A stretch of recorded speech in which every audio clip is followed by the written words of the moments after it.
cant ak gërëm ñeene lañu yéen a ngi seen émission Jàmbakatan comme ni ñu koy defee alxames bu jot 18h30 20h di rafetlu seen ànd ak ñun di leen di nuyu bu baax a baax di wax ni tey nag Jàmbakatan émission bu bees nañ fas yéene waxtaanee donc ci sommaire bi nañu waxtaanee ci ci mbirum courant bi de manière générale parce que lu yàggul dara démb n'est-ce pas am na ndeysaan courant bi ñuy masew bu baax ki nga xamante ni moom la courant bi faat mu nekkaat nekkul sax lu bees daanaka lu ñu gisaat la ñu fas yéene te waxtaane nag tey ak comme ni ñu koy faral di defee suñu chroniqueurs yi Arthur mais également professeur mu am ñaari gan yu ñu leen di présenté ci kanam ci loolu di fàttali mbokk yi rek ni am na nouvelle bu tiis boo xamante ni dal na Casamance muy décès wu xalif boobu di El Hadj Ismaïla Diédhiou dinañ ci dellu si ci kalunaay bi incha allah dinañ ci dellu si ak éventuellement appel bu ñuy jot ak administrateur bu GMS.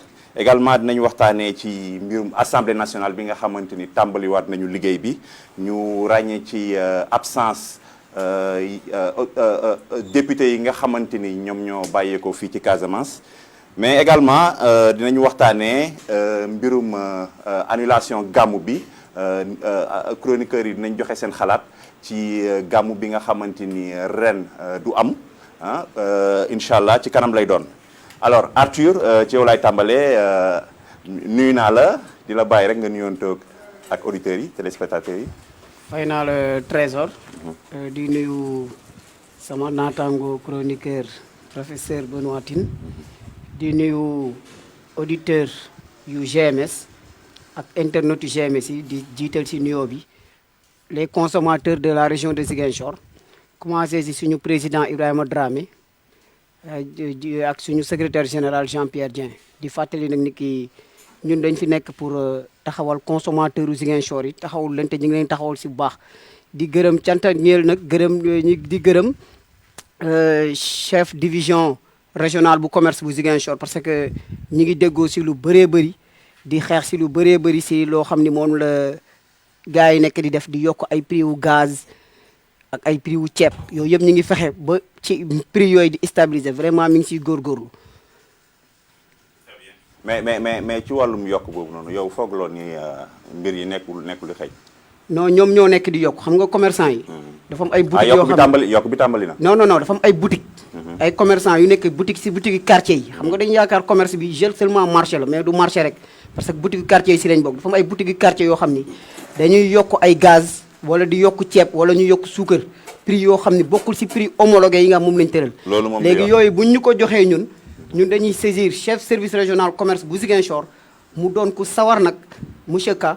mu ñëw ànd ak ñun dem jox ñooñu convocation pour ñooñu fay ay kii. très bien redevance. très bien alors professeur maa ngi lay nuyu. mais maa ngi lay fay. Trésor tey da ngay indaale forme da nga apparemment da nga am nouvelle. boo ban nouvelle bëgg baaxee.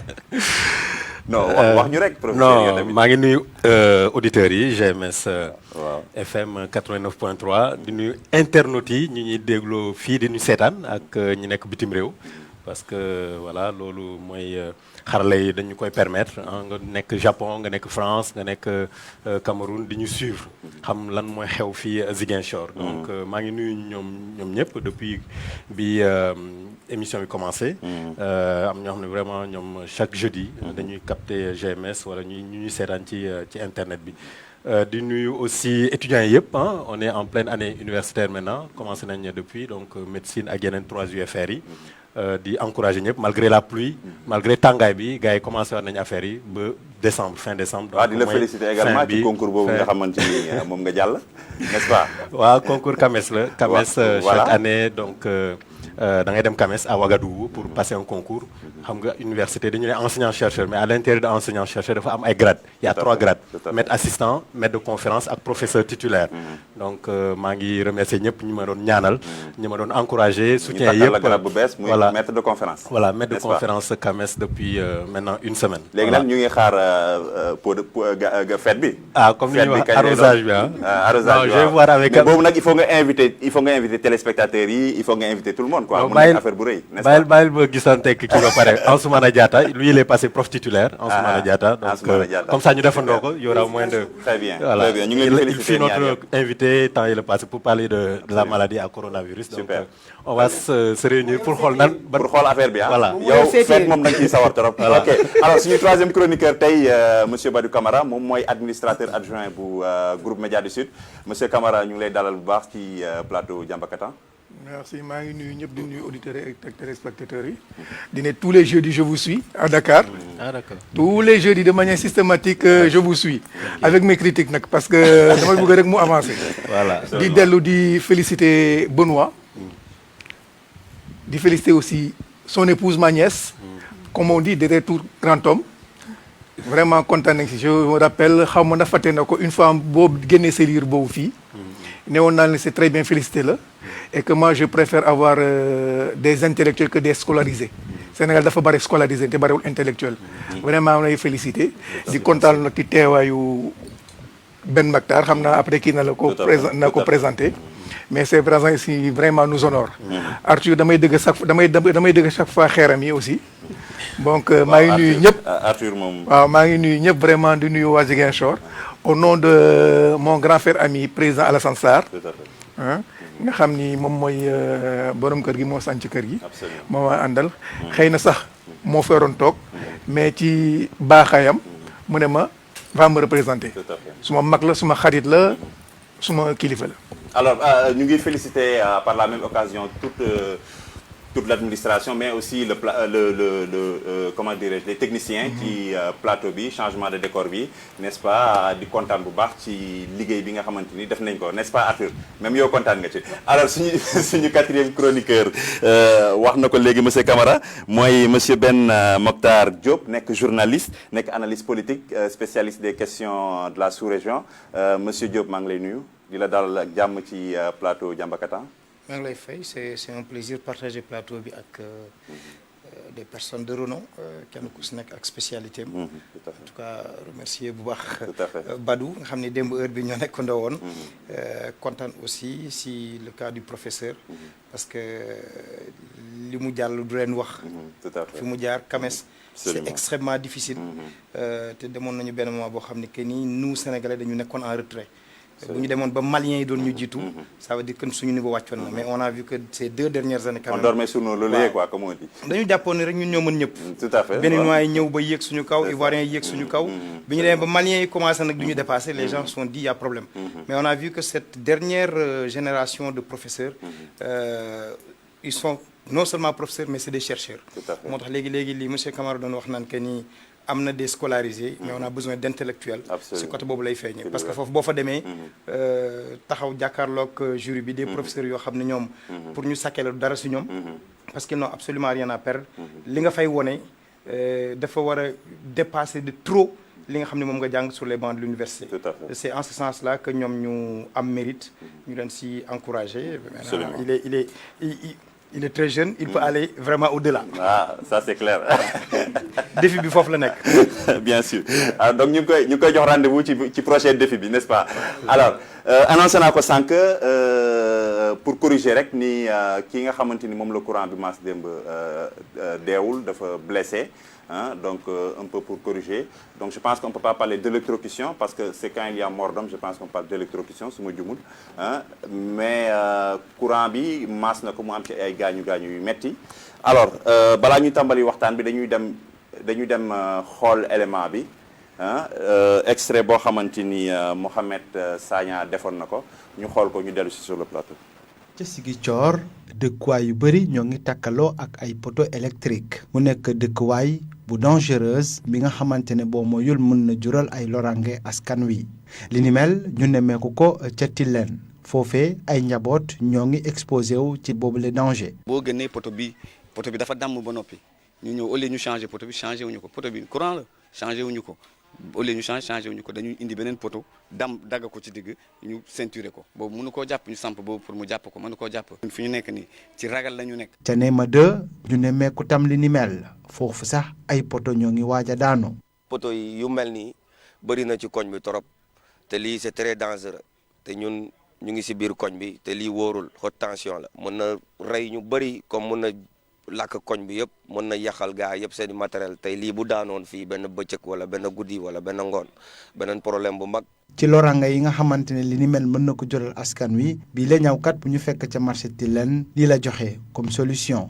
su fekkee ne nii mën na nekk ci biir suuf moo gën ci askan wi ndax man suma xalaat rek laay wax moo ma gënal waaye bu nekkee ci kaw mën nañoo jural lu bëri waaw te am na ci catastrophe yu bëri di am ñi naan kenn xamut fu mu jëlee di ubbi enquête yëpp courant lay doon façon installation yi ñu koy defee rek mooy indi affaire yi mais bu fekkee mi ngi nekk ci biir suuf boobu du am benn problème. askan wi yeewa ci gox-goxaan yu nekk fii ci bët Saalum réew mi ñoom ñoo ngi ñaax waa Senelec ngir ñu mën a jël seen matuwaay ngir ñu mun leen sauver ci situation bi nga xamante ne mu ngi leen di tere nelaw. alors seetaan nañu élément bi Arthur yow lay tàmbali mbir mi dafa nekk mbir moo xam ne dafa récurrent ñi nga xamante ni surtout ouvrier yi nga xam dañuy liggéey ci étage yi ñi maanaam ñuy yëkkati étage yi d'habitude dañuy faral di jànkonteeg ak ay problème yu ni mel maanaam courant bi ñu laal fil boo xam ne waruñu koon laal courant bi maas leen parfois mu am ay blessé parfois mu am mort. alors yow lan moo ci sa appréciation. waaw xam nga lu mel ni fan yële dafa amoon si benn quartier moo romb seen ko fa man dama ko assister benn poteau bu dam poteau bi moo heureusement xam nga ñun consommateurs yi comme dañuy am relation avec les directeurs des trucs régionaux ma woo DER Senelec automatiquement moom laa interpellé woo ko mu ne ma envoyé ma image bi ma envoyé ko image bi automatiquement le lendemain dafa réagir ndekete du woon bosam du woon poteau mais poteau bi dañ si superposé wu filu Senelec ma defoon poteau Senelec la ma won ko ni fil bi mi ngi wàcc te dangereux pour la population pour won la moom ouverture fil bi ci poteau bi la nekkoon fil bi dafa nekkoon si kaw poteau bi mais poteau bi du poteau Senelec poteau bi poteau Sonatel la c'est-à-dire des fois il faut que aussi ñu différencier les deux parce que Sonatel day teg ay poteau Senelec ñëw jàllale filam mu lonk ko si pour mu daal di koy téye parce que mënul teg poteau foofu à côté léegi nag bu poteau Sonatel bi damee Sonatel moo ko war a defaraat mais si li nga xam ni moom laa mun a wax mooy ba affaire bi amee ba ma ko waxee DER bi pour wan la ni ki directeur régional bu Ziguinchor bi aussi am na ouverture d'esprit pour waxtaan ak consommateurs yi ñu daal leen xamal ndax ñu defar suñu dëkk bi ma ko waxee si lendemain bi dafa envoyé technicien bi après mu envoyé ma message ne ma du suñu poteau Senelec poteau Sonatel la ma tombeek may génn gis waa Sonatel ñëw di defar poteau bi ma laaj leen ñu ne ma effectivement suñu poteau la ñu daal di génnee raser complètement poteau bi tirer seen i fil waa Senelec aussi tirer seen fil ba fil bi yéeg en hauteur loolu ma si moom bu mun ci rafetlu li nga xam ne moom la directeur Senelec bi def si nu mu réagir rapidement si lii mais lii dafa bëri c'est-à-dire dañu war a changer poteau yi parce que xam nga Ziguinchor dafa nekk zone boo xam ni zone ndox la day taw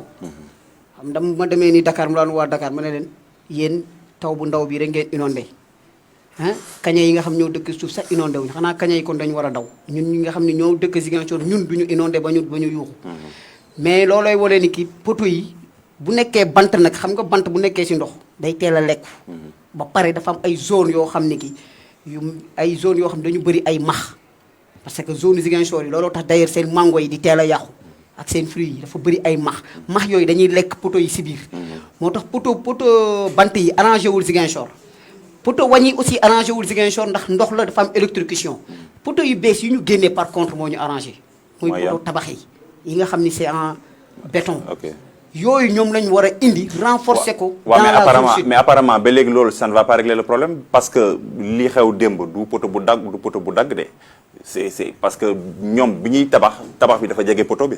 waaw mais moom laa lay expliqué dama expliqué deux yëpp parce que xam nga poto xam nga tey boo ñëwee tey boo xoolee lan moo am sax Sénégal du ma wax Ziguinchor loolu c'est Sénégal dañ lay ne sa zone d'habitation fii lañ ko limité yow nga ñëw yokk sa balcon fekk waa Sénélec teg nañ fa seen poto demal Dakar bëri na fa te alors que loolu boo koy def yow boo avisé waa Sénélec dañuy pousse seen poto dinañu fexe yow dinañ la facturer pour yow ñoom ñu daal di déplacer poto bi yow ñoom kër gi yow dañ la war a facturer pour ñoom ñu mën a déplacer poto bi léegi yow bu fekkee sax nga am maçon boo xam dafa têtu doon bricoleur daf lay jéem a ne xaaral mu puusal la fil bi jéem a wut benn bant bu mu koy contrecarrer pour fil bi xaw a pousse tuuti balcon mais loolu wóorul lu nekk ak ñi ko jàng nañu jox ku nekk ak li mu jàng mu def ko xam nga tey kooku balcon fekki poto boobu moom moo exposé boppam danger bi moom la du Sénélec de parce que Sénélec d'accord naa dina am ay danger comme poto yu bon yi damm comme lan la waa ji wax sànq pa góor googu tailleur bi te lu muy proposé loolu du solution parce que fiilu courant kenn du ko def ci suuf baaxul parce que non am na léegi je pense que léegi am na non boo ko si defee fii yi ay xam nga ñan ñooy def seen fil ci suuf mooy fibre optique Sonatel ñoom ñoo ko siy def wala ay ADE ñoo ñooy def ay fibre optique parce que courant faible tension la mais courant haute tension boo ko defee ci suuf bu daggee tuuti électrocution bu fa amee léegi te xamoo kan mooy ñëw gas gis nga des fois da ngay di gis Sonatel daal di couper l'internet parce que dafa am kuy gas dagg seen fil seen câble mais kooku bu mu ko daggee amul danger ci moom mais imagine ma daggoon câble courant très bien électrocution la day ci saa si tout à fait alors professeur waaw Sénélec moom dafa bëri problème fii nii Ziguinchor peut-être même mën naa wax Sénégal yëpp premier problème bi ma gis mooy mooy extension déjà da ngay bëgg courant ñu toog loola ay weer voire ay at dañ lay lu ñu lay tontu ñu ne la extension la donc il faut nga jëndal sa bopp poto soo bëggee mu gaaw ou alors il faut attendre le rythme et ça peut prendre plusieurs mois voire des années am na ñoo xam ne gis naa ne ñoom toog nañ 3 ans 4 ans pourtant ils sont dans la ville mais nee nañ foofu poche la parce que justement loolu tax ñoom mënuñu leen électrifier donc celui-là qu'est-ce qu'il va faire yor na frigo am yor na ventilateur am yor na téléviseur am waaw nu muy def il va bricoler il va se débrouiller il va appeler un agent Sénélec wala benn électricien comme ça mu ñëw defal ko ay branchements des branchements sauvages des branchements clandestins et c'est ce qu'on voit dans la ville branchement sauvage da ngay gis benn ville boo xam benn quartier boo xam ne fii tu les vois traverser un peu partout n'importe comment demal dans certains quartiers comme des quartiers flottants comme Néma 2 nee nañ le quartier n'est pas loti je suis d'accord mais malgré cela il y a des installations anarchiques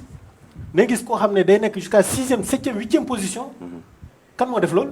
mais aussi c'est souvent la complicité des agents de la Sénélec ñoom ñooy ñëw man amoon na temps. mais Sénélec ñoom ci seen jëm bopp installation yi ñu commencé def Ziguinchor c'est vrai que il faut que ñu satisfaire la demande mais le fait que léegi fil yi di jaar un peu partout loolu également est-ce que du installation anarchique. mais avec la complicité parfois des agents de la Sénélec ñoom yenn saa ñoom ñoo lay proposer sax. Il y a une voie officielle ñu ne la jaaral Sénélec et cetera réseau ñoom ñu defal la installation bi et tout wala ñu defal la extension bi mais parfois voilà le gars mais à défaut voilà il y a une alternative mu proposer la mais mën naa def lii ak léegi il y a un voisin qui est derrière mën naa la xëccal à partir du voisin yow tamit à un moment donné am na keneen koo xam ne bëgg na xëcc à partir de yow ainsi de suite loolu mooy indi installation anarchique bi et loolu mooy indi aussi dans les marchés parfois muy am ay lakk-lakk ay marché yu bëri loolu c'est le plus grand danger da ngay xëy un jour ñu ne la marché bi lakk na avec des millions et des millions ñoo xam ne ils perdent tout d'un seul coup te amul ay indemnisation malheureusement souvent du am ay assurance derrière donc je pense qu'il faut aller vers l'enfouissement am na ay réew yu bëri ko def même Dakar dans certains quartiers ku fii li jaaratu ci kaw mais ci suuf dañ koy gas y a une certaine sécurité boo xam ne c'est garanti donc déjà fii sa dafa rafetul du point de vue esthétique dans la ville nga gis ça donne une image d'acharnement c'est comme en criminologie ñoo ngi wax la vitre brisée la vitre cassée syndrome de la vitre cassée donc c'est du désordre qui appelle du désordre et ainsi de suite donc je pense que ce serait bien que Sénélec aille dans ce sens-là de enfouir avec une certaine sécurité comme ça se fait ailleurs ñu enfouir dëkk boo xam ne avec la sécurité idoine parce que kii nee na problème de sécurité bi ñu ko suulee yooyu non mais il y a des villes aujourd'hui même en Afrique fii ay villes da ngay gis amul benn fil bu traîné. voilà ouais mais ici on a des quartiers lotis. am na tali xam nga bu fekkee tali la tali pratiquement rarement la fa nit di gas ñoom mun nañ ko wàcc ba yenn kii mais Ziguinchor bëriwul tali te kooku nag c'est la mairie de Ziguinchor moo si war a liggéey. budget d'investissement boobu tamit est-ce que Sénélec am na ko pour est-ce que Sénélec. non c'est-à-dire xam nga Sénélec il faut mu xaar que mairie bi ak état Sénégal defar d'abord tali yi ñoom ñu mun a ñëw suul si boru trottoir yi parce que boo xoolal le cas de Wakam quand on faisait l'extension de la route de Wakam bu ñu koy def mais dañuy woo waa Sénélec woo waa Sonatel ñu daal di def seen tranché defar seen i fil si suuf. mais c'est normal parce que fil day jaar ci trottoir suñu demee bay def ay travaux voilà justement ñu oo waa Sénélec wala ñu oo waa Sonatel comme ça ñu déplacer seen câble yi. ça ne pose aucun problème. mais fil waratul jaar ci kaw. pour sécuriser les uns et les autres pour éviter cas électrocution yi nit day yëg xam nga sénégalais rek day ñëw mu ne way góorgóorlu laa jàmbaar laa et cetera donc dara duma dal et malheureusement arrive ce qui arrive mais c'est vrai que il faut pas toujours parler des trains qui n'arrivent pas à l'heure am na yoo xam ne des trains qui arrivent à l'heure en termes de délestage je pense qu'il y a quelques améliorations depuis quelques temps il y a de moins en moins de coupures et il faudrait qu'on aille aussi Sénélec di encourager nit ñi di dem vers le solaire on a du soleil ici pourquoi duñu investir loolu d'accord vas-y termine ñu dem vers le solaire on a du soleil ici ñu promouvoir mais si commencé nañ ko ñu wàññi njëgu panneaux solaires yi ak batterie pour que nit ñi vraiment ñu am plus ou moins une autonomie en matière de peut-être pas 100% énergie solaire mais muy am un mix énergétique ailleurs ça se fait. mais ça se fait ici également. si la loi est sortie sax loi bi génn na. mais ñu koy gën a encourager que yow nga yor sa panneau solaire 2 panneaux 3 panneaux. mais c'est parce que le coût est exorbitant. professeur peut-être ñu subventionner ko parce que voilà pour faire baisser la facture énergétique. donc je pense que il faut qu'on aille dans ce sens-là. même ñu amul naaj sax ñoo ngi góorgóorlu pour am ay panneaux solaires à plus forte raison ñun. pratiquement on a ensoleillé le plus clair du temps. tout à fait pratiquement ay 360 jours sur 365 pour ne pas dire tous les jours de l'année on a du soleil. Donc voilà, je pense qu'il faudrait qu'on aille vers ça et puis que Sénégal def vraiment des efforts. Ziguinchor moo ngi màgg di dem. Diabir, Kenya, tu vois ba Kanteen. am na ñoo xam ne ñoo ngi toog di xaar pendant longtemps depuis longtemps di xaar courant. Chaque fois dañ leen ne oui extension poto amagul extra et ceux qui ont peu d'argent dañuy dem jënd poto 300 000 400 000 ça c'est anormal dans un pays boo xam te ne donc on doit pouvoir avoir le minimum pour se développer parce que réew boo xam ne amul ndox amul courant fu ñu jëm. loolu lay donc c'est le problème je pense que il faut peut-être que c'est dommage qu'on n'ait pas un gars de la Sénélec ici pour vraiment mu wax ñu clairement ce plan d'investissement mais on va essayer de joindre après un responsable de la Sénélec alors pendant ce temps Badou enfouissement wala poteau ndax dañuy incriminer Sénélec wala population yi la wala c'est tout un ensemble. Moi à mon avis les responsabilités sont partagées. Sénélec ak population bi je crois que Sénélec a cette dévolution des choses mënoon nañu quand même trouver les solutions les meilleures enfouissement par exemple ñu commencé nañu ko Dakar quand même enfouissement ñu ngi koy def Dakar je crois que mën nañu ko def aussi dans toutes les régions mais aussi population yi aussi en dehors indépendamment des installations anarchiques dañu war a xool nu ñuy tabaxee fii moom gars yi da ngay ñëw tabax nu la neexee c'est ça doo jël benn mesure de sécurité amul benn plan architectural. fii architecte dañuy foog ni c'est pour les nantis. D'ailleurs je me pose la question est-ce que accident yooyu est-ce que d'abord ñoom ñu ngi tabax am nañu autorisation de construire. là où je voulais en venir xamante ni y a une équipe parfois sax ñu am autorisation wala mu am complicité des gens de la mairie bu ñu jox la ay autorisation parce que je vois fii des bâtisses fii da ngay ni mais tu demandes ndax cordonnier moo ko tabax non mais franchement. tu demandes ay cordonnier ko da ngay ni ndax du maçon. Alors, il faut que nous situions aussi responsabilité. Je crois qu'il y va aussi de l'intérêt des populations. Nous devons attention. Autorité nous suivre. Dañ lay bay ba nga tabax ñuy doog a ñëw pour ne la tojalu dañuy mais au départ, ce qui se passe partout à Dakar par exemple. Dañuy bay les gens qui s'installent anarchiquement dans les rues. Ba pare ba nga gëm ni yaa ko moom ñëw bés na la jógal. Ngay dañuy daan soole muy indi ay kii. Il faut que autorité jël seen responsabilité. Alors, à mon avis, les responsables sont situés entre les populations qui construisent ak waa Sénélec. Il faut que Sénélec, comme l'a dit le professeur, ñu góorgóorlu indi ay méthodes modernes pour cette installation yi. mais autorités yi quand même aussi dañuy seetaan parfois. oui moo tax ma ne c'est partagé. dañuy seetaan parce qu'on te laisse faire ba au dernier moment yi ñëw quand il y a catastrophe ku nekk ñëw pour massaw wala pour constater les faits. avec voilà avec un trémolo dans la voix ñëw di massaw alors qu'on pouvait le faire en amont. alors finalement Ben ci yow laay ñëw yow lan nga jàpp ni problème bi tey mën nañ ko mën nañ ko cerner ci wala naka la ñu mën a résoudre en tout cas ce problème là. Moi, je ne voudrais pas faire un procès d'intention à la Sénélec. Parce que la Sénélec victime là aussi. Parce que si nous devons évaluer les gens, si signé un contrat Aquilé, c'est parce que nous avons constaté que nous avons des pertes estimées lors de 1287 milliards. Nous avons des compteurs intelligents. Les professeurs de nous au niveau des marchés, les branchements clandestins. Donc, à ce niveau, je crois que Badou Minké a fait un effort pour le volume qui est de délestage. Mais on a touché un problème important, les autorisations de construire. La direction régionale de l'urbanisme de Amion. Est-ce que nous avons fait un rôle correctement? Tay Sénégal kenn amu fi droit tabax te amuloo plan boo xam ni architecte agréé moom moo ko def waa topographie ñëw waa pédologie ñëw étude des sols xool lañ fa war a def est-ce que yow li nga prévoir ak li la yoon may ànd na wala déet mais beneen côté bi aussi mu am les populations c'est pourquoi bu fi consommateurs yi toogee dafay am solo tey xoolal nos ouvriers en majorité puisque ñu ngi doon waxu bâtiment léegi 95% yi amuñu les mesures de protection. Mais à la moindre erreur, mais c'est la mort.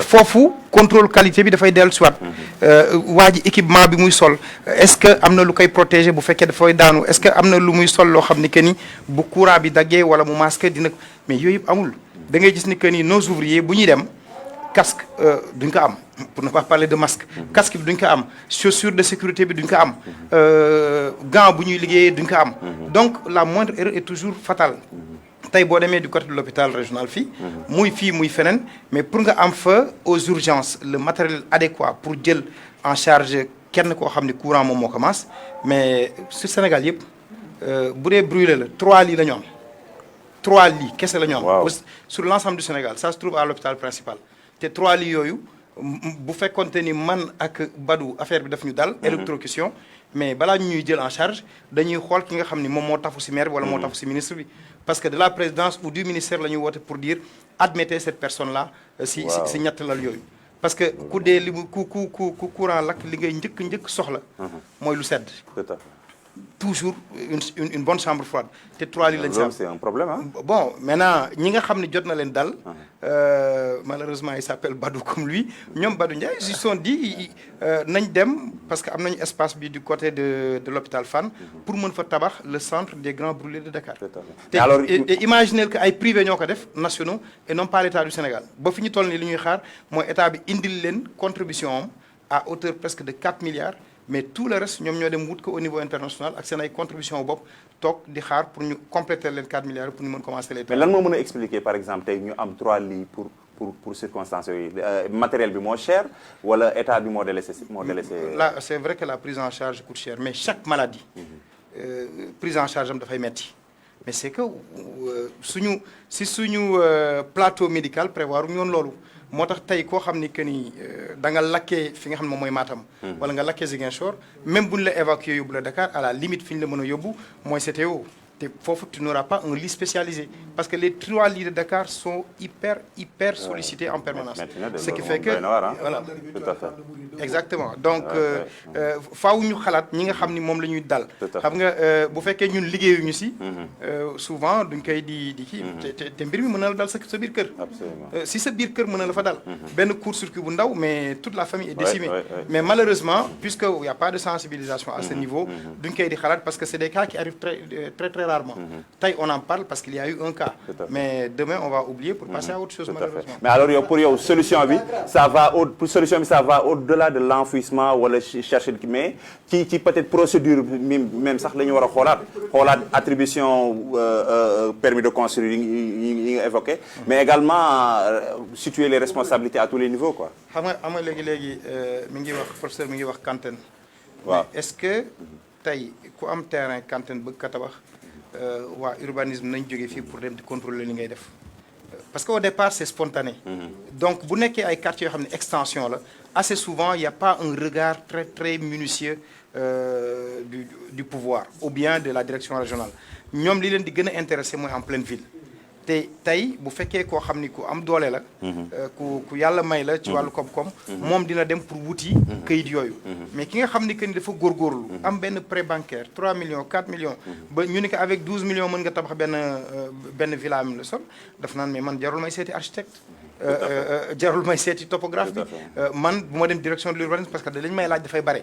il va préférer se contenter du minimum. après nag la yeneen ñi ñëw. alors on a justement monsieur Ablaye Sall moom mooy chef de réseau bu Sénélec monsieur Sall ñu ngi lay nuyu.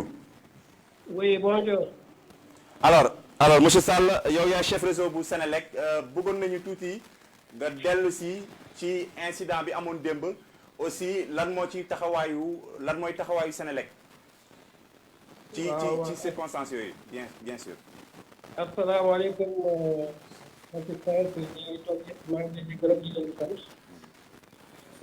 actuellement man sama bopp maa war a ñëw foofu waaye ak situation bi am man sama bopp maa ngi nii hôpital doon xool ki nga xam ne laal na suñu ay installation ñun ñëpp ay Sénégalais lañu te dañu ñëw pour jaamu ci Yàlla ak liggéey bii ñu nekk di def waa ji nga xam ne moo laal courant bi laal fii bi nga xam ne moo nekk ci kaw bâtiment boobu am ñu ngi koy mastawu bu baax ñu ngi dem seeti ci famille ak ñu mu doon liggéeyal ak képp ku nga xam ne famille am la wala ku ko liggéeyaale ñu ngi lay masta coono te ñu ngi koy ñaanal yàlla njëkkati ko lépp lu nga xam ne war nañ ko ci mën a def daañu ko ci def incha allahu rabbi parce que xam nañ ne ci nga ay installation la c'est vrai bien que moom moo ko fekki waaye li ci mënti nag yéen may déglu de. waaw ñu ngi lay dégg baax. waaw ñun de façon humanitaire on sympathie avec ta douleur. on sait que ñu ngi koy ñaanal yàlla yëkkati ko ak jàmm. très bien. waaw alors monsieur Sall dégg nañ la nga wax ni lii waral incident bi mooy nit ñi ñoom ñoo fekk ci poto yi. waaw dama ne ci sens boobu. bu ñuy defar ligne bi instant boobu benn kër nekkul woon foofu c'est la même chose Dakar wala yeneen village yeneen régions yi toujours c'est la population ñoom ñooy tabax ba ñëw ci suuf ligne yi ñun en tant que Sénélec suñu demee ba gis ne accident yi bëgg jéggi doyee comme nii mu amee ci télé sànq bu ma ko waxee samay kilifa yu nekk Dakar dañu ne ma defal le tour ba defaral ñu rapidement dëgg bi ñu xool nan lañ koy imputer dootuñu xaarati sax ay projet soo leen xoolee ci biir Ziguinchor on avait 39 kilomètres de ligne yu nga xam ne dañ koy wàccee suul ko ci suuf si donc des projets comme KFW ils sont là pour dindi ko ligne yëpp yi nga xam ne ñu ngi surplombé ñu suul ko pour la sécurité des biens de les personnes. Alors donc sur ce point Sénélec est en train de développer vraiment des projets dans ce sens pour la sécurisation de la population. alors li ma bëgg a xam mooy est-ce que tey même bu fekkente ne c'est vrai que poto courant yi kii ouvrier yi dañuy liggéey ba jege poto courant yi mais est-ce que yéen du ngeen ci def sécurité bi war ba poto yi fil yi du mën a détaché wu wala mu am en tout cas sécurité ba du mën a quand même nekk un danger pour ces gens-là. bu ñu koy reformuler sa question parce que comprendre mu baax j'entends très mal. dégguma. ma ne dégguma bu baax sa question. waaw ma ne est-ce que tey Sénélec prévoirul ay dispositions c'est-à-dire ci poto yi. ngeen def de telle sorte que mu am sécurité c'est-à-dire même bu fekkente ne tey am na ay construction anarchique yoo xamante ni dañuy ñëw peut-être ba jege seen poteau yi mais mu am sécurité yi bi nga xamante ni moom mooy nekk ci poteau yi de telle sorte que du nekk un danger potentiel pour ñi nga xamante ni ñoom ñooy liggéey foofu. waaw loolu nga wax dëgg la ci assistance bi sànq déglu naa tuuti benn waay mu ci doon wax benn solution rek la ñu am dans les villes lépp luy ligne muy traversé dëkk bi dañ ko war a enterrer su fekkee ne dëkkuwaay yi teg nañu ba jege ko.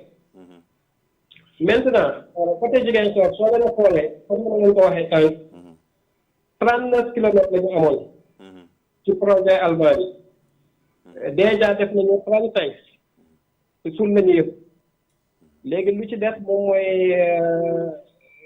4 kilomètres rek moo ci def. waaw te 4 kilomètres yi ci c'est dans la ville te ak nawet bi dañu ne nañu patienté tuuti nawet bi passé. très bien. pour bañ a yàq dëkkuwaay yi. alors très bien rapidement ñun suñu projet. am na ay projet yu bëri yu nga xam ne ñu ngi ci gannaaw di ñëw. est-ce que ma rappelé que. est-ce que enfouissement bi dafa jël est-ce benn engagement. que enfouissement bi bokk na ci seen projet. waaw moom laa leen di wax enfouissement bi côté ville bi la jëlagum projet boobu jëm ville dem 6 yóbbu ko 30 kilos la. alors que côté Tilène bi 30 kilos bi moo fay jaar donc boobu ci beneen projet lañ ko mën a dugal waaye kilifa yu nekk Dakar bu ñu déggee jiyee ñi am dañoo instruire pour ñu def le maximum pour jox leen devis bi ñu xool nan la ñuy def pour defar ko le plus rapidement possible parce que dara jarul bakkanu nit wala nga gis nit bu dem ci hôpital parce que ñun su foofu tëdd fee hôpital muy man muy sama délégué muy directeur général bu Sénégal ñun ñëpp affaire bi bu ñu ko yëgee daf ñu metti parce que dafa mel nga sama rakk la wala sama mag donc on compatit ak seen douleur donc le projet bii ñu ma sant dañuy def le tout pour que balaa weer bi di dee au moins déglu di génn ñu xool xaalis bi fu ñu lañ ko mën a jëlee ba nga xam ne daañu ko réaliser dans les meilleures conditions et dans les meilleurs délais. Très bien, merci beaucoup. Merci en tout cas monsieur Ablaye Sall ci sa disponibilité. Je rappelle que vous êtes le chef de réseau de la Sénélec. ñu ngi lay sant bu baax la gërëm ci sa intervention. Alors pour terminer Ben dégg nga li responsable réseau Sénélec bi wax donc yow c'est-à-dire tey pour apporter des solutions définitives c'est-à-dire au-delà des autorités. moom annoncé na ni wax na ni effectivement ñoom am nañu ay projet d'enfouissement comme ni nga ko waxee au-delà de li nga xamante ni moom mais est-ce qu'il n'y a pas lieu même de revoir même li nga xamante ni fil yi nga xamante ni moom la ñu en tout cas installé te mu nekk un danger est-ce que déjà def identifier d'abord les potentiels dangers yi nga xamante ni moom mooy lu imminent est-ce que nekkul la priorité. man je crois que ni li mu wax xel mën na ko nangu 39 kilomètres. de fil la ñu amoon câble ci kaw 36 yi ou 35 yi jot nañ ko enfouir mu dese leen 4 yoo xam ne que ni il faut de l'argent pour ñu def que direction générale instruire na leen pour ñu joxe le devis d'ici la fin du mois pour mën ko def ça veut dire que ni bëgg nañu maintenant nag dañu nekk si domaine boo xam ne ça coûte cher aussi. ça coûte cher te il ne faut pas qu'on oublie que ni dañu nekk ci pratiquement budget programme boo xam ne que ni au niveau national au niveau sous-régional dañu exiger pour que ñuy dox si loolu loo programmé wul bu amee lu ñu këtt nu jonn il faut toujours des ressources additionnelles pour mën ko def si côté boobu lay di méttee donc mën nañ leen ko nangul mais sans que li sama consommateur doon wax c'est que itam y a les fils haute tension te fils haute tension yooyu bokkul ak li nga xam ne moom mooy servir le réseau domiciliaire donc encore une fois ñu ñaaxaat rek population ñu def vraiment attention muy kiy tabax muy kiy utiliser courant ci biir këram parce que même si sa biir kër courant bi ngay utiliser noonu parfois bu fekkente ni que ni y a pas toute la protection requise surtout pour xale yi c'est un danger permanent te damay di wax ni que ni courant heure bu defee jéyee si kër ça appauvrit la famille la nga économiser woon la nga doon prévoir yëpp da nga koy obligé dugal ko ci prise en charge boobu parce que humainement tu es tenu de le faire donc à ce niveau là je crois que ni ñun en tant que média suñu rôle de sensibilisation faaw ñu koy def pour que nit ñi xam danger yi nga xam ne moo leen di guetter à tout moment. Tout à fait. mais également. benn doon wax sànq mooy si centre centre boobu nga am si pour les électrocutés. centre boobu xam nga dañoo nekk premier maladie. c'est les agents de la Sénélec. ñoom lu ñu siy gaañu. lu ñu siy gaañu moo ëpp lu ñu siy lakk moo ëpp.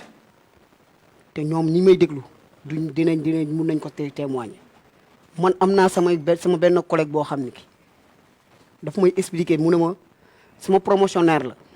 mu ne ma looloo tax mënul bàyyi tux mu ne cigarette am bu mu doon tux moo tax moom bokkul si ñan ñoo dee ils étaient 4 moom dafa génn si seen kii bi affaire bi doon central bi di tux rek jékki-jékki dégg bëm mu ne tous les 3 sont décédés dañu lakk ba xam mais xam nga loolu donc kooku centre yooyu c'est pas pour kii parce que peut-être ñun ay masse yu ndaw yi la ñuy masse mais ñële da leen lakk am na ñoo xam dañ leen évacuer en France ndax lakk ba yëpp ay ñor da ngay dem gis des agents de la Sénélec les ex-agents ñi ngi tëdd moo tax il faut avoir une pensée pieuse si ñooñu moo tax man nag xam nga Sénélec dama yàgg di wax bu fekkoon ni kii dañu wax affaire Sénélec rek comme ni ko professeur waxee xam nga Sénélec lu ma leen doon tuddee dama ne woon Sénégal amul terroriste benn terroriste rek la ñu am mooy Sénélec ndax marché yi explosion marché boo dégg Sénélec. mais est-ce que Sénélec la non est-ce que du branchement anarchique nga waxoon mais courant am la xam nga si courant am lay jógee. xam nga moom xam nga Sénélec la moo nekk rôle am moom mooy lu ma leen di ñaax ñoom la moo nekk seen rôle bu ñu paree si population bi sax bala ñuy def si affaire quartier yi sax gis nga marché yi dañu war a dem réglementer fil yi naka la ñu jaar fil bu jaarul yoon ñu dagg kooku il faut ñu am ay contrôleur foofu parce que da ngay jékki-jékki dégg ñu ne la marché xoolal marché yi lakk yëpp déglu lakk marché yëpp lan lañ lay wax dañ lay ne courant bi moo ko lakk mënuñu la wax gaz rarement ngay dégg affaire gaz mais lépp courant loolu moom lu wér la alors très bien dañuy avancer dañuy dem ci beneen ponk muy annulation gàmmu bi nga xamante ni Tivaouane fas yéene wu ko célébrer ren ou en tout cas dañ koy célébrer d'une autre manière mooy xalif bi jël na décision wax ni ren gàmmu Tivaouane bi ku nekk na ko célébrer sa kër alors ci yow laay tàmbalee Badou yow naka nga jàngatee naka nga gisee en tout cas décision boobu. su ma gis ci affaire boobu daal mooy que topp volonté xalif bi parce que il a fait quand même une analyse assez sereine assez responsable pour annuler gàmmu bi ñëpp gàmmoo ko seen kër. très bien parce que quoi qu'on puisse dire feebar baa ngi fi ñun nag sénégalais ñoo dëgër bopp foog ni tout est fini alors que affaire baa ngi fi donc moytu protéger wu protéger say nawle protéger say mbokk loolu rek la defe naa loolu la ko jëlee mu ne annulé wu ko sax dafa ne ku nekk nag gàmmu këram gàmmu mun nga ko def fu ne. Absolument. man je crois que c'est une décision assez sage. Et d'ailleurs sur cette question nous avons l'administrateur du groupe Média du Sud qui est un grand talibé n'est-ce pas de Tivaouane qui est en ligne alors monsieur Sarr maa ngi lay nuyu. allo maa ngi lay fay. alors monsieur Sarr balaa sax ñuy ñëw ci gàmmu Tivaouane bi di ñu dellu si tuuti rek ci décès wu xalifu kalunaay bi muy Khalil El Hadj Ismaïla Diédhiou muy koo xamante ni ku amoon xam-xam la ku amaloon njëriñ Casamance la di ko jaal vraiment umma islamique bi di la ko jaal yow it parce que xam nañu ni nga meloon ak moom alors yan kàddu nga mën a yan témoignage nga mën a indi ci vraiment nit kooku le waaw maa ngi lay nuyu di nuyu sa naataango yi nga toog ci plateau bi di wax inna lillahi wa inna ilayhi rajiun góor gi nelaw barki démb nitu yàlla la te man yàlla daf ma baaxee ma xamante moom 2013 li ñu waajal les journées de prière fii ci stade du François Bocandé mu amoon benn émission boo xam ne radiallahu taala anhu Serigne Mansour Sy moom moo ko santoon ndaxte daf mu ne woon ma de suma kémt lay kàlla kattan ma dem ca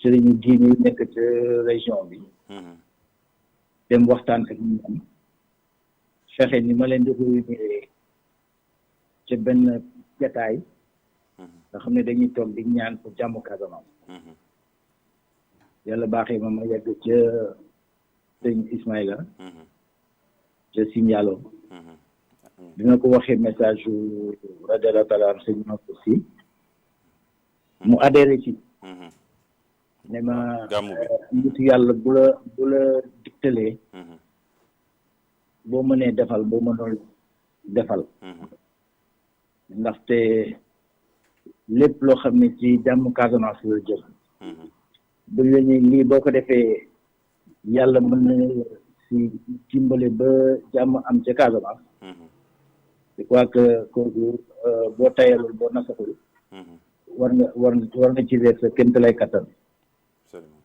donc noonu laa demee si Ndiallo noonu laa xamante ak moom bi ñu defee journée de prière yi 3 journées de prière yi malheureusement mu tëdd feebar mais mu yónnee ci benn délégation bu takku ñu toog ci pendant les 3 jours de prière yi Al Amin ñëw Abdoulaye Al Amin ñëw clôturer prière yi noonu laa demee aussi dem naa Jàppoy Banga dem naa Dar Salam Bakaaw Sinkir Sabu dem naa dans le Fouta le Kalounaay dans le Plouf sëriñ si yëpp ñëw fii Ziguinchor ñaan pour la paix en Casamance ñu ci sant yàlla bu baax parce que depuis boobu ba léegi nag accalmie bi ñuy wax lañ ko dégg donc ci laa am relation ak sëñ bi ba barki bi ñu annoncé son décès daanaa gis ak moom à Dakar bi ñu feebaree bi ñu hospitalisé bi ñu ko annoncé fekk maa ngi fii Ziguinchor ma ne nag vraiment kii tiis bu métti la en tout cas ñu ngi la koy jaal di ko jaal waa Casamance yëpp mais également di ko jaal Sénégal yëpp n'est-ce pas tout à fait alors ñu dellu si ci gàmmu bi dégg nga li xalif bi wax déclaration bi mu def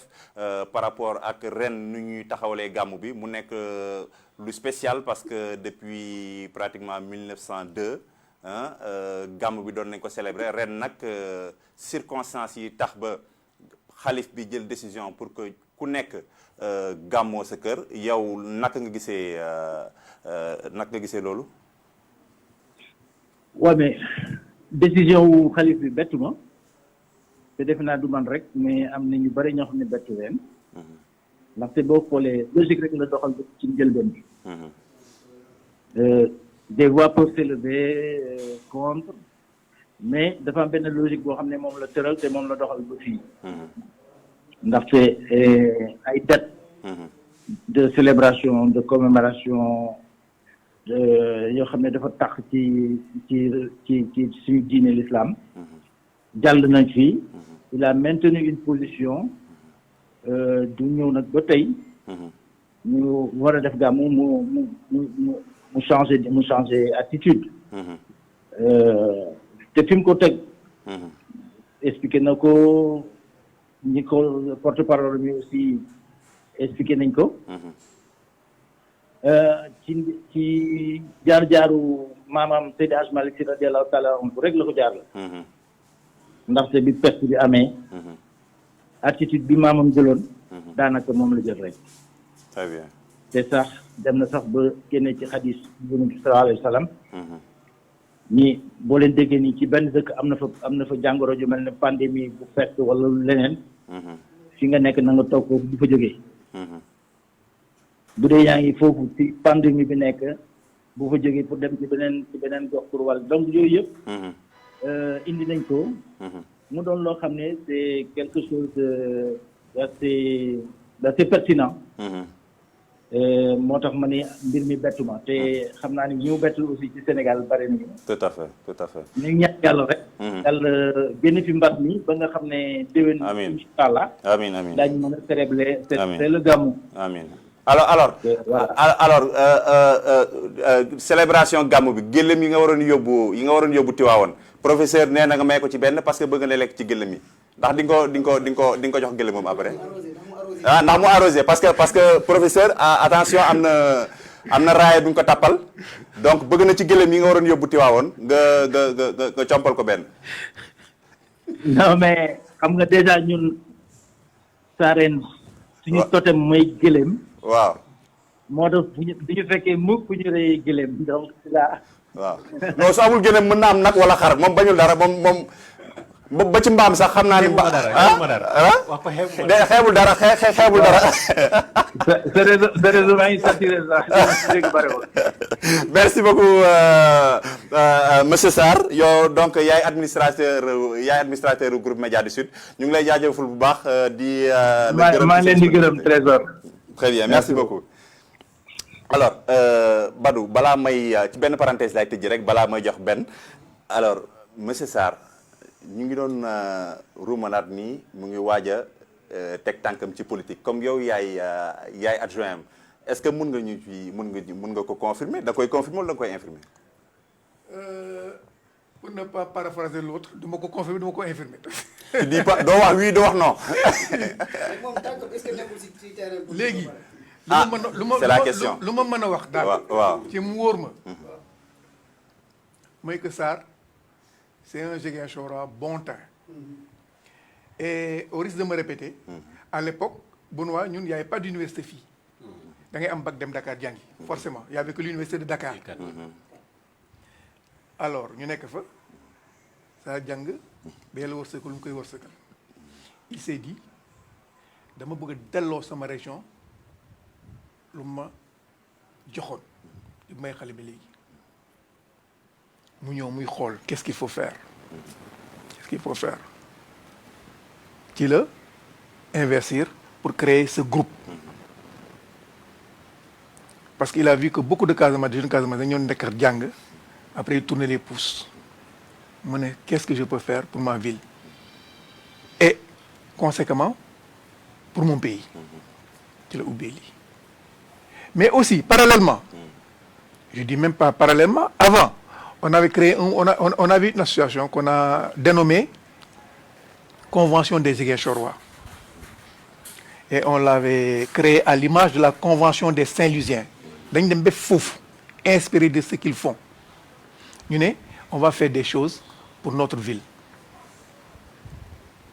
on a eu à faire beaucoup d'actions notamment je suis triste de le dire encore jënd ay 5 machines de dialyse pour ubbi fii unité de dialyse à Ziguinchor avec des fauteuils médicalisés boobu xam naa ñu bari yëguñu ko ñu ñëw on a délivré tout ça au maire à notre jeune frère Ablaye Baldé mais malheureusement cette affaire-là a fini à la poubelle 2 pluies sont tombées sur ces machines. Oui.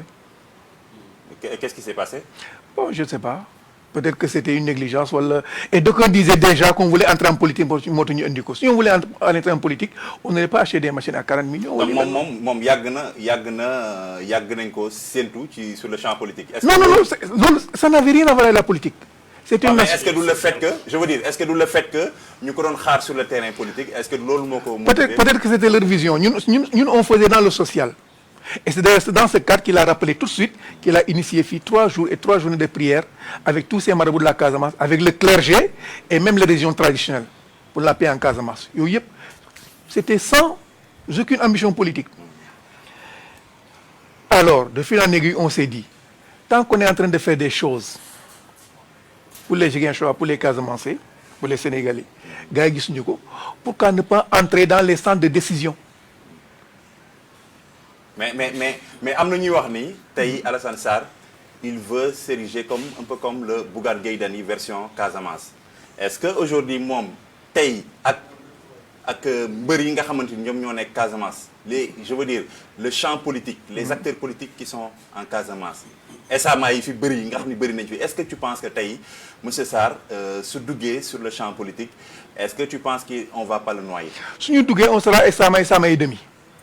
Vous serez SMA et demi. Suñu nee bay dugg dañu doon SMA soo mee ay SMA ñun on sera SMA et demi suñu nee bay dugg mais su jotee rek quand même. Non, parce que nous sommes des Ziguinchorois, des Sénégalais comme tout le monde. Aujourd'hui, il y a le maire qui s'est positionné, le maire Abdoulaye Baldé qui s'est positionné, qui a fait vraiment des actes concrets. Casamance et Beguko. Il y a les gens de l'APR qui sont là. Mais quand même, est-ce que nous sommes dans champ politique. Aujourd'hui, nous sommes dans aucun parti politique. On a un mouvement dénommé VECOSI, volontaire pour l'émergence économique de Ziguinchor. Et on est en train de travailler dans le sens de développer Ziguinchor. Maintenant, ce que sera demain, il y a le récam.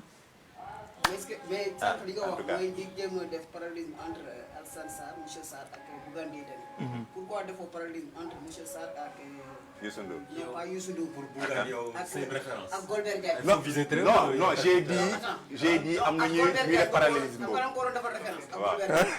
à fait d'accord. Golbert Diagne Golbert ñu nekkoon icône à Saint-Louis. Loolu la monsieur Sarr war a def pour nekk icône à Ziguinchor. Il en sait un bout. Je sais que nit ñi pas yan la commencé def ba moo comme lan la monsieur kii wax Camara lu muy wax ni ki seen association ñu créé à l'image de la de l'association Saint-Louisienne. Donc nañ def parallélisme aussi. Mais Golbert Diagne c'était pas un homme d'affaires. Golbert Diagne c'était pas un homme d'affaires. Pourquoi ñu identifier parce que Golbert Diagne était un homme d'affaires parce qu'il avait sa radio. Oui. Dans Saint-Louisien dara ngay fekk. D'accord. Voilà parce que kon la biir Saint-Louis. Mën naa la ko nangul wax. Pour tey jii mun na ko Golbert Diagne dafa bokkoon si mouvement associatif yi bokkoon na si lu bëri loo xam ne ki dafa doon concerner Saint-Louis. moom it tey nu mu ko commencé nii mun na ko continuer boole ko si loolu yëpp. Tout à fait. ba tey ay nit ñoo koy soxla ñëw ne ko tey dañ la bëgg a dénk suñu région.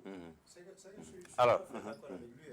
Parce que man bi nga koy posé question bi Sarr j'ai pensé à Golbert parce que bi mu ubbi Teranga j'étais son premier agent son premier rédacteur en chef aussi et honnêtement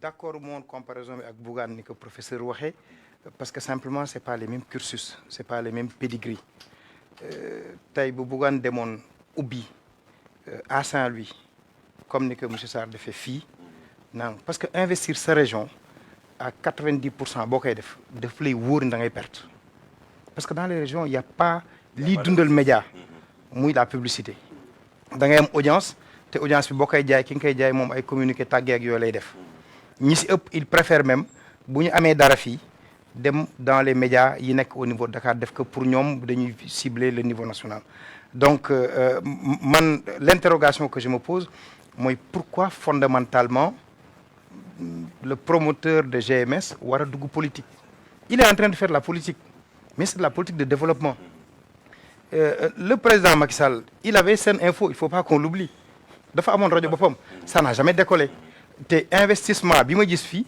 amuloon fële donc maintenant nag di nga dem ba benn moment nga gis ni que ni parce que Sénégal aussi politique daf lay topp ba sa kaw lal c'est que sa jabar sax dafay toog ni la tey doo ma jege doo ma teg loxo parce que démocratie moom moo ko may loolu bu doon en Russie la da nga naan que nii la mu defee ko noonu léegi nag boo demee yow nekk homme d'affaires di dugg di góorgóorlu ba am nga delloo ko sa dëkk bëgg jàppale ñi nga xam ni que ñoom ñoo fa nekk lutter contre l'exode pouvoir moo war a ñëw ni kii kat lii mu def nii gis naa ne am na doole naa jàpp si li muy def ànd ak moom mais d'habitude du demee noonu dañ naan waa ji lii muy teg nii yëpp ñi muy dimbale ñi yëpp ñaan yi muy def yëpp c'est pour dugg ci politique man dama lay raconter benn anecdote bu ndaw en 2000 bi ñu dem élection présidentielle Abdoulaye Wade dafa ni bu ma gagné le soleil dama koy jox jeunes yi Teranga FM dama koy taal j'ai dit à Golbert demal nga toog sa banc baare yëgoo laisse nous faire mais lu ñu yàqul Abdou Diouf amul bi élection bi jeexee Abdoulaye Wade dafa ni non il faut soutenir cette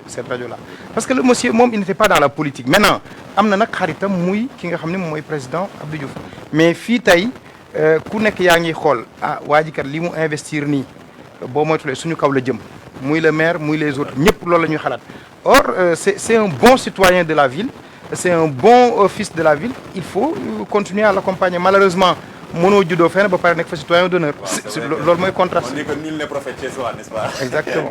Alors professeur ci yow laay tàmbalee sujet bi Assemblée nationale commencé nañu seen liggéey démb amoon d'ailleurs ay élections yu ñu defoon mais ñu constaté que ni en tout cas députés yi nga xamante ni ñoo bàyyi ko Casamance ñu ci bëri dañu absent alors absence bi ñu ngi dut baram ne xëj na këral yi nga xamante ni moom moo am seen biir moo tax en fait genre boycott la donc yow est-ce que yow analyse boobu nga def est-ce que yow loolu nga gis mais aussi yow naka nga mën a analyser loolu.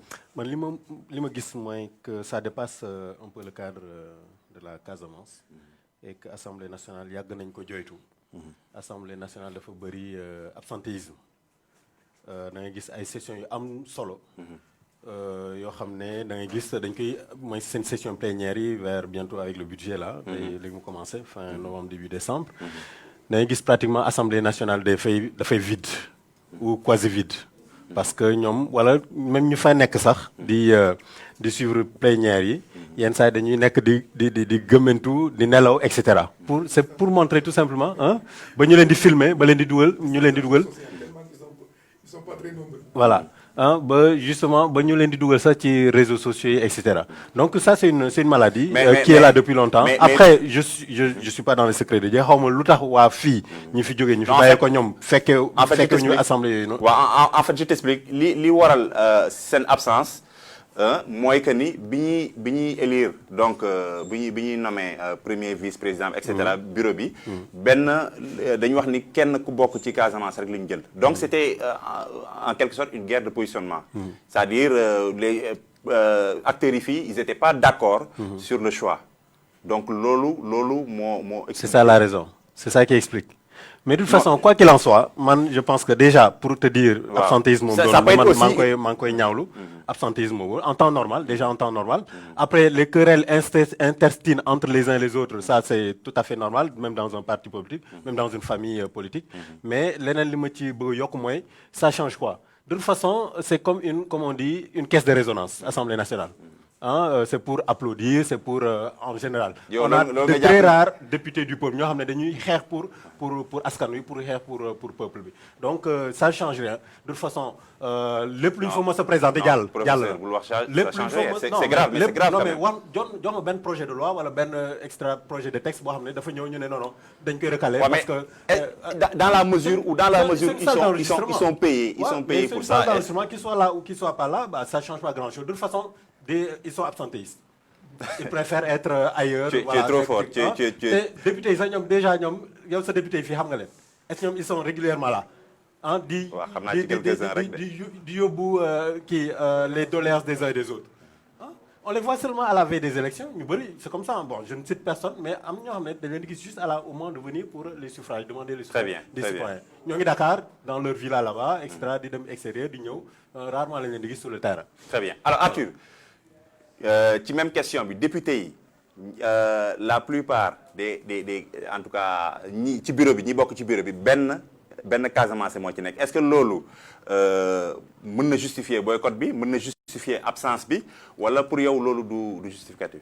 non loolu du justificatif parce que même bu ñu ci amee benn. Sénégal du pour Casamance aussi. ba pare fii gis nga ni fii leader yi déjà pratiquement dañuy wax ni jubóowuñu seen biir. non est-ce que du loolu sax moo indi bu ñu fekkee dañuy def en terme ay benn nañ am ci bureau bi loolu du justificatif xam nga la moo waral loolu parce que bu fekkoon bu fekkee dañ doon diviser bureau bi. bëgg a jox zone bu nekk wala région bu nekk benn poste. day indi problème donc loolu justificatif. député dafa war a xam luy rôle am. c'est un élu du peuple. donc da nga war a dem représenter le peuple. bu ko defee nga mun a combattre li nga xam ni ki moom la élu du peuple di bëgg a def loolu le peuple parce que le député pulaar boobu lu mu wax bu ko député sudiste waxoon tey jii du démb du doon fanaan këram du nekk nañ ko fa yàq ci biir assemblée bi te bu mu ñëwee dañu ñëw tàmbali assemblée bi pour bañ débat boobu jóg président bu assemblée bi moo ko jàppale te commencé wax léegi laal justice warul laal assemblée bi et pourtant suñu delloo ci gannaaw l'affaire de Sonko était là-bas bu muy dem justice jaar na assemblée bi donc dañ doon bañ ñu wax loolu c'est-à-dire il faut que ñu daal di mun a wax assemblée xam nga la mooy problème lan mooy seen problème assemblée bii ñu am ci législature bii règlement intérieur bu ñu respecté la ñu amul. léegi député yi nekk Casamance ñoom lan mooy seen problème. non député yi nekk Casamance amuñu problème ça c'est le y a pas de problème avec les députés casamançais les députés casamançais parce que peut-être am na ay kii yoo xam ni kii seen lan la ñu bëggoon seen bopp parce que tey am na ñoo xam bëgguñu kii jiitu leen bëgg nañ ci mais naka la ñuy voté à l'Assemblée xam nañ ko genre clan la les bureau bi ba la veille 1 mois avant ñuy voté convoqué Assemblée fekk na voté nañ le bureau. Très bien. mënul si dara. Alors Badou. Man problème Assemblée vraiment au total j'en fais un coussin quoi. Mais tantôt dégg naa un député de la Casamance. Je crois que c'est le maire de Niamone, je ne sais plus. Niamone. Le maire de Niamone. Waaw mu ne nii c'est parce que c'est par manque de solidarité qu'il n'y a pas beaucoup de Casamance dans le bureau de l'Assemblée ci moom laa ko dégg. Et loolu su amee c'est peut-être vrai et de manière générale. Casamance il faut que ñu dem à plus de solidarité.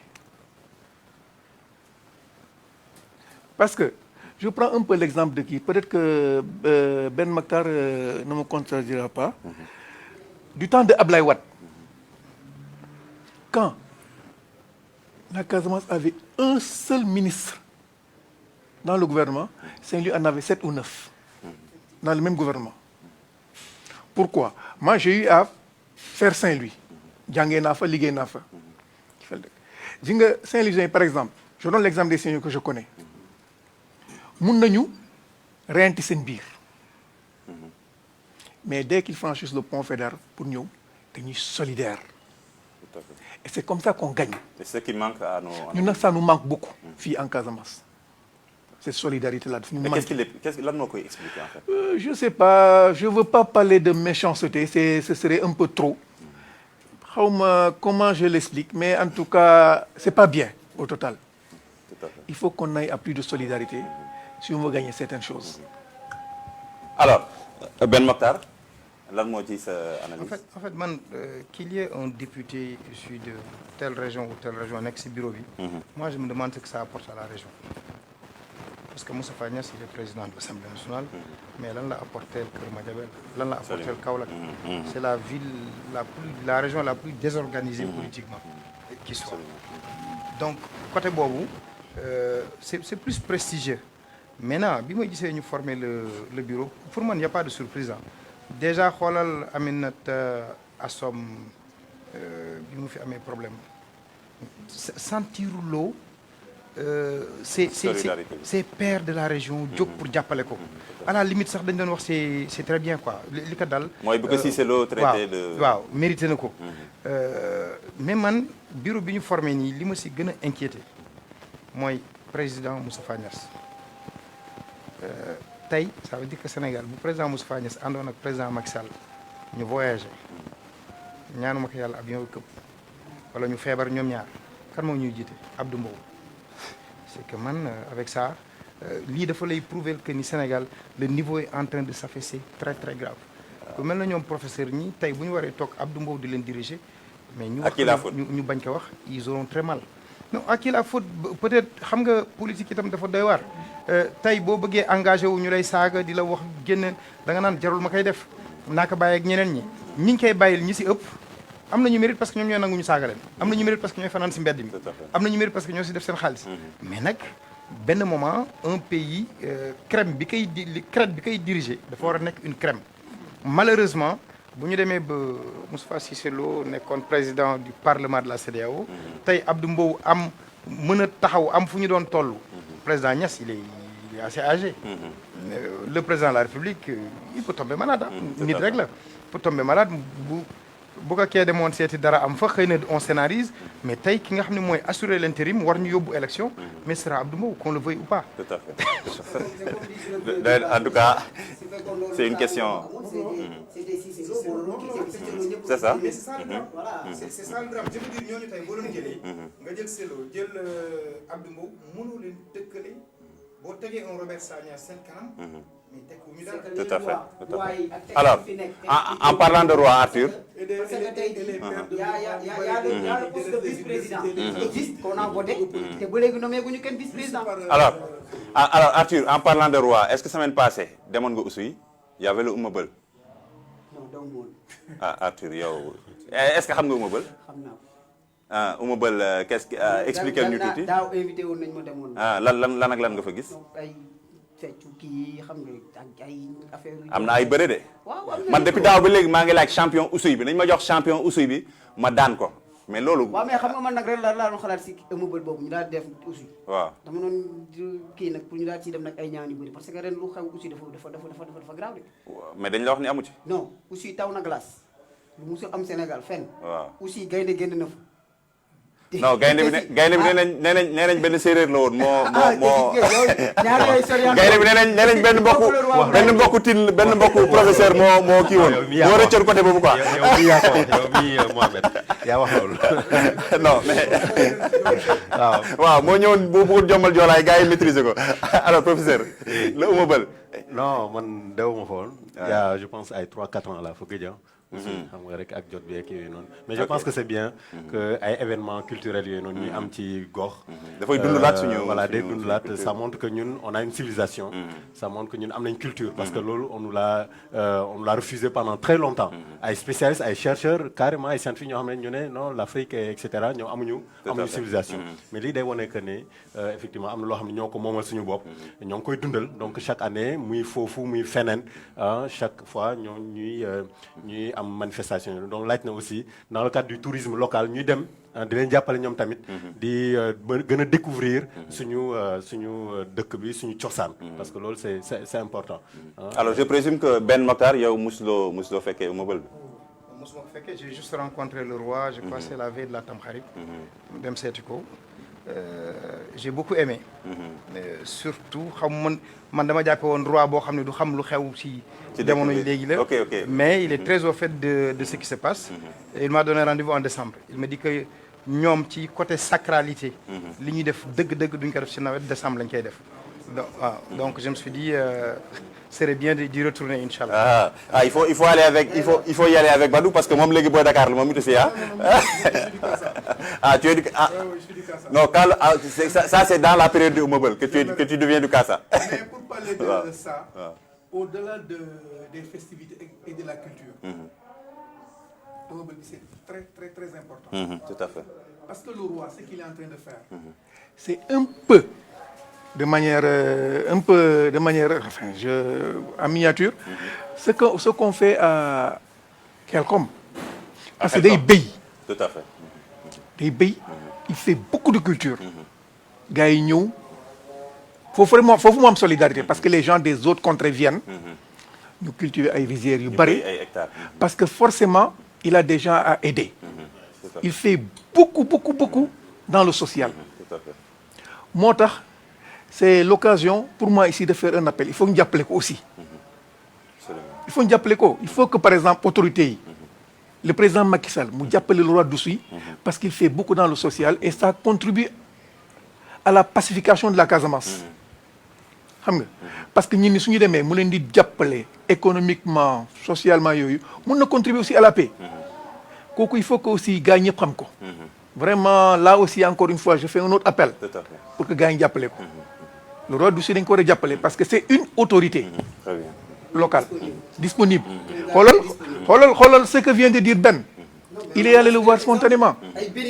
voilà j'ai vu une Camerounaise mu doon def témoignage ci kii bi tout dernièrement ci immeuble bi une Camerounaise habillée en reine en prêtresse Joola muy def témoignage c'est des magistrats loolu moom c'est des magistrats ñoo fi ñëwoon béninois yu ñëwoon fi formation ñu pare ñëw fi stage à Ziguinchor moo yóbbu leen ñu ne mooy ils ont eu la chance ñu toog ak roi bi fii à Ziguinchor moi je l'ai pas amaguma ko nee nañu musuñu ko am te seen dëkk am na ay roi ñoom ñu toog ak roi ni pour woon la disponibilité roi bi te daf ñu recevoir ñu toog waxtaan ak moom mu wax la lu bëri ñu photo ak moom ñoom ñu def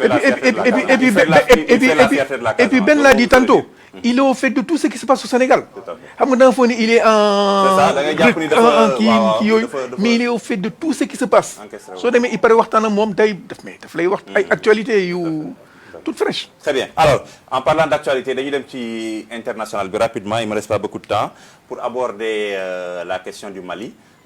D'ailleurs Ben Mokhtar ci foofu laa lay interpeller. Alors Mali d'ailleurs président bi décrété ne deuil national parce que dañ leen attaqué woon hier je crois mu amoon ay morts te lu yàggul dara libéré woon nañu ay otages yoo xamante ni ñu ngi bokkoon n'est-ce pas ci rebelles yi. ba ci loolu la ñu mën a ci lañ la ñu bàyyee woon Soumaïla Cissé ak française bi ak 2 otages italiens alors lan moo mën a justifier après subitement après libération otage yooyu mu amaat attaque bu mel nii bu sanglante lan moo ko mën a expliquer alors que dañ jàppoon ni xëj na dina am période d'accalmie. accalmie du si am boo xamee Mali jot fa dund def le nord di nga xam ne que les préoccupations du sud muy Sikasso Ségou Koulikoro Bamako ak nu mu tudd encore Kaay bokkul ak les préoccupations des gens du nord. Les gens du nord pour ñu bari dañuy di analyser crise malienne naan la rébellion Touareg les Touaregs sont minoritaires ci nooru Mali bi te kenn ku si nekk da ngay xëcc jëmale sa boor. Donc aujourd'hui pour montrer à la communauté internationale et à Bamako que ni on est très loin de sortir de l'auberge, il fallait taper un grand coup. Bu ñu toogaatee dans 45 jours Bamako ne réagit pas dinañ amaat beneen encore. Maintenant fi nga xam ni moom la les populations du sud di xaare ñi nekk tey au pouvoir li ñuy xaar su ñoom surtout c'est la sécurisation c'est la stabilisation surtout dans le nord te foofu dafa am lu fay manquer l'armée malienne li koy gën a manquer dans le nord c'est le renseignement. Le colonel Calvez bi defoon Afghanistan nekkoon dans le nord me disait que bés bu ñu retiré woo nous français du nord du Mali l'armée malienne va souffrir. Parce que amul renseignement amul couverture aérienne. Mais alors j'ai envie de demander lan mooy njëriñu kon armée française bi nga xamante ni ñoom ils ont les renseignements nécessaires ils ont les satellites ils ont les moyens mais tout le temps dañuy am ay décès suite à des attaques sur des FAMA. waaw mais xam nga problème bi mooy am les renseignements ba pare mettre qu'à la disposition du pouvoir central malien foofu la problème bi di nekk tey li intéressé l'armée française. C'est juste mu continuer di maintenir sa position ou ses positions dans le nord mais c'est xam nga am na benn déplacement bu am dernièrement rendre ñu si compte mooy dañu dindi opération Serval teg opération Barkhane mais Barkhane li muy gën a sécuriser c'est le Tchad c'est le Niger li français yi soxla dëgg tey mooy uranium bi entreprise bi fan la nekk c'est au Niger. Donc li ñuy wax ni français yi seen intérêt moo leen soxal foofu c'est vrai. Mais un pays boo géré wulee say intérêt da ngay dee. C'est aussi simple que ça. Donc aujourd'hui ceux qui sont au pouvoir man je m'attendais à ce que Bandaw def benn déplacement mu dem wala bokk Makhtar Wane le premier ministre bi ñu nommé nga xam ni il a été ministre des affaires étrangères xam na bu baax la géopolitique internationale mu mën a déplacé wu dem toog ak Macron wax ak moom jóge fa dem Washington toog wax ak moom parce que ñaar yooyu muy Washington muy Paris. dafa am lenn lu ñu meree Mali te duñ koy di wax mooy IBK ni mu tourné ji woon un tout petit peu vers la Russie. Parce qu'on a de nouveaux officiers maliens xam nga lu musul am ci armée malienne moo am léegi. Des jeunes yoo xam ne dañuy am licence ñu jël leen yóbbu leen Russie. ñu dem def 5 ans ils reviennent avec un grade de capitaine. musul am dans la sous-région. ku fi dem formation grandes écoles boo dellu si sous-lieutenant ngay nekk après nga yëg nekk lieutenant mais ñee dañuy dem dellu si avec maintenant cette formation russe bu ñu dellu see ci biir armée malienne bi beneen problème la ñuy posé boo xoolee même au niveau de la junte ci ki ñu njëkkoon jël ni que ni moom moo def le coup d'état en fait il était revenu de la Russie congé la ñëw deful sax 15 jours donc Paris Washington il faut que ñu régler problème boobu te tant que loolu réglé wuñ ko ba Maliens yi won leen ni que ñun joxatuñu bopp la Russie yéen la ñu continuer di àndal toujours ils vont taper pour rappeler à Bamako que ni sans nous vous ne ferez rien vous ne serez rien. Tout à fait mais man beneen mbir bi ma jaaxal mooy kii brossé na ko sànq on constate que quand même mbirum ethnicisme dafa commencer répandre dafa commencer law un peu à la fois ci sous-région bi boo xoolee brossé na affaire li am fii barki dem avec le député Aliou Sow mais également Mali li nga xamante ni peut-être moo nekk à l'origine ñu ngi wax ni c'est un conflit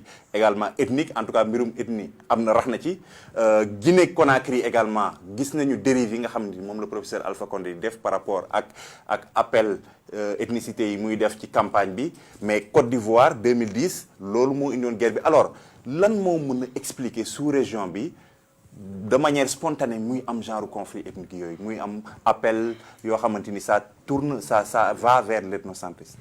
Mais dañu nekk ci repli identitaire en fait et ça dans tous les pays moo tax warul bette bu fekkee Alpha Condé en Guinée dafa dem ba Sigiri woo Malinké yi ci moom ni leen bu ngeen voté les pël bi c'est le pouvoir fulfulde moom moo nar a jóg et ce pouvoir fulfulde mi ngi commencé épanché wu dans la sous-région xam na baax li muy wax ceux qui comprennent xam nañ ni que ni il vise Macky Sall qui est Poulard.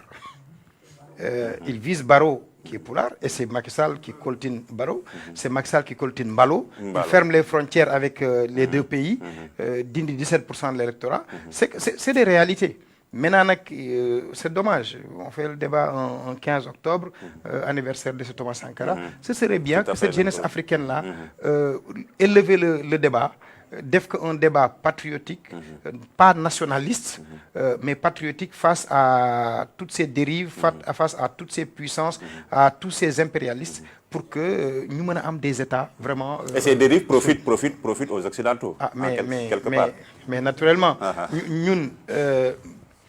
c'est avec plaisir que je l'ai dit, GMS la ñu nekk. Mais tey booy def géopolitique da naan la boo bëggee déstabiliser le Sénégal passe par la Casamance.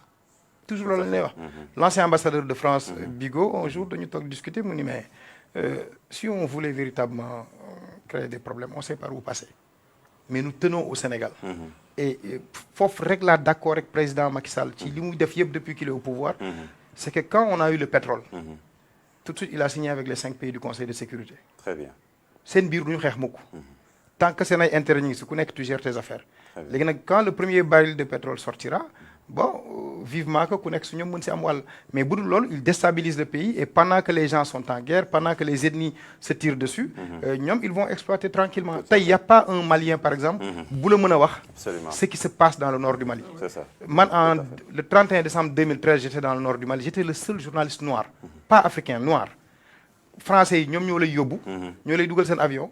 Boué Maïga qui était premier ministre du Mali, pour mu cet avion, le Drian, nous après, nous rappelons que le ministre de la Défense du Mali, Migi Souf, nous avons un journaliste, Yegeko. Taï Bodeme en Guinée, c'est la même chose. Les forestiers, un groupe ethnique, nous avons beaucoup de gens qui ont Souf. Mais Alpha Condé, pour vraiment nous tout de Séné Aimbir, mu def ko un débat ethnique. Ethniciste toog jàpp ni am rëm. Parce que xam na ni que ni bu duggee ci affaire débat bilan économique rek. Tout de suite on lui dira mais jaay nga li nga xam ni que ni moom mooy la forêt jaay nga nos richesses minières. Mais moom c'est le plus français des présidents africains aujourd'hui. C'est pourquoi il est très très soutenu par l'Élysée et le Palais Bourbon. Tout à fait. Alors émission bi jeex na peut-être 10 secondes ku nekk rek pour conclure ci yow lay tàmbalee à vous l'honneur benn. Je remercie tout le monde, c'est un plaisir, surtout Badou Mom, je n'en parle pas, les consuméristes. Ñom Sénégal, dans d'autres pays, ils ont accès au plateau télé gratuitement. Maintenant, il ne faut pas qu'il soit comme celui qui est à la présidence depuis Abdoulaye Wade. Voilà, professeur, merci beaucoup et puis bonne continuation. Il faut continuer. Alors, ce plateau, vraiment. Ben Maktar, tout le monde le connaît pour sa brillance, si le terme est approprié. C'est un émérite journaliste, vraiment, l'honneur, il nous a fait honneur d'être là avec nous. Benoît, yo, encore, dans Malay, soigne. Comme l'a dit Ben Maktar, tu es encore jeune, vas-y, on a encore besoin de toi. Bobine Seli, je le rappelle encore, j'étais fier, les mains, je suis content. Ku jàng nga koy wone di jàngale léegi après ça va plus loin on t'attend dans 2 ans 3 ans encore Arthur maa lay remercier may dégg say kaba damay nekk daka ma ni kii day sànni xeer rek Arthur sànnikatu xeer bu mag la alors may remercier les gens de l'ombre mes neveux mes frères qui sont les gens de l'ombre yu nekk technique bi di remercier encore une fois mon ami et grand frère Alassane Sarr. Vraiment, je ne le remercierai jamais assez. Diko ñaan lu muy sumb nii yàlla mattali ko te bu mu si tay bu mu si sonn. Tout à fait. Inch'Allah, demain on récoltera. Inch'Allah. Alors, professeur. Oui, je remercie Plateau. Oui. C'est mon fils. Non, on est ensemble. En tout cas, Plateau, c'est vraiment, machallah, c'est très bien fourni. On est entouré d'aînés, comme Ben, je l'entends souvent dans les médias avec des analyses assez pointues. Badou aussi, merci pour tous ces conseils. On va essayer d'aller encore de l'avant. Et puis, donc, GMS, on est voilà, vers l'excellence avec un plateau vraiment assez agréable, content de l'aider. Donc, voilà, de remercier les techniciens et tous ces gens qui ont travaillé pour vraiment en arriver là. C'est vrai que professeur plateau bu rafet na mais juste climatisation bay des il faut climatisation. waaw ñoo loolu def tàng patron bi je pense que depuis 2005.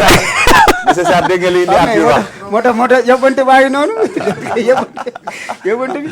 pour rassurer benn si il faut me rassurer benn si bokk ni ki UNCS mooy Union nationale des consommateurs du Sénégal. moom mooy benn association consumériste bu am démocratie.